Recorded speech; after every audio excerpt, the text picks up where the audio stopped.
আমরা সালাতে নিয়ত পড়ে থাকি। এখন অনেকেই বলতেছেন নিয়ত পড়া ঠিক নয়। এই ব্যাপারে বিস্তারিত জানিয়ে জীবিত করবেন, বাধিত করবেন। হ্যাঁ, সালাতে আপনারা নিয়ত পড়েন। নিয়ত শব্দের অর্থটাই বাংলাদেশে বোঝানো হয়নি। নিয়ত আবার পড়ে কেমনি? নিয়ত মানে মনের ভাব। নিয়ত বলা হয় ভাব, ইচ্ছা। ইচ্ছা কি পড়া যায় নাকি?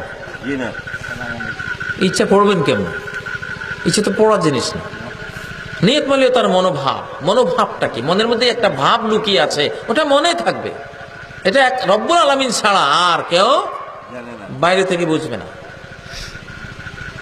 ওয়ালাকিন ইয়ানজুরু ইলা কুলুবিকুম ওয়া নিয়াতিকুম, আল্লাহ দেখেন তোমাদের অন্তরের মধ্যে কি নিয়ত আছে, এটা উনি দেখেন। এখন বাংলাদেশে নিয়ত হচ্ছে নাওয়াইতু আন উসাল্লিয়া, আর কোরআন হাদিসে নিয়ত হলো মনোভাব, ইখলাস, তাওহীদ। ভিতরে আল্লাহমুখিতা আছে কিনা? এই লোককে আল্লাহকে খুশি করার জন্য নামাজে দাঁড়াইছে না মানুষকে খুশি করার জন্য? ভাবটা কি? ভাবটা কি মানুষকে খুশি করবার ভাব, না ভাবটা আল্লাহকে খুশি করবার ভাব? এই ভাবকে বলা হয় নিয়ত। ইন্টেনশন কি? তার ইচ্ছা কি, চাহিদা কি ভিতরে, যেটা অন্তরে লুকিয়ে আছে, ওইটা। এটা তো মুখে বলা জিনিস না। নাওয়াইতু নুসাল্লি লিল্লাহি আরবা রাকাত, একবার আরবা, আবার সালাসে রাকাত, আবার রাকাতায়।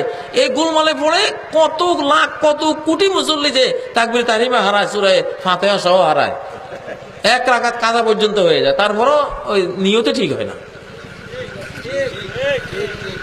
বেদাত আসলেই সুন্নত বিদায় নেয়। সুন্নাহ হলো তাকবীর তাহরিমা পাওয়া ইমামের সাথে। আর তাকবীরাতুল উলা খায়রুম মিনাদ দুনিয়া ওয়া মা ফিহা, প্রথম তাকবীর পাওয়া দুনিয়ার সমস্ত সম্পত্তির মালিক হওয়ার চেয়েও বড় কিছু পাওয়া।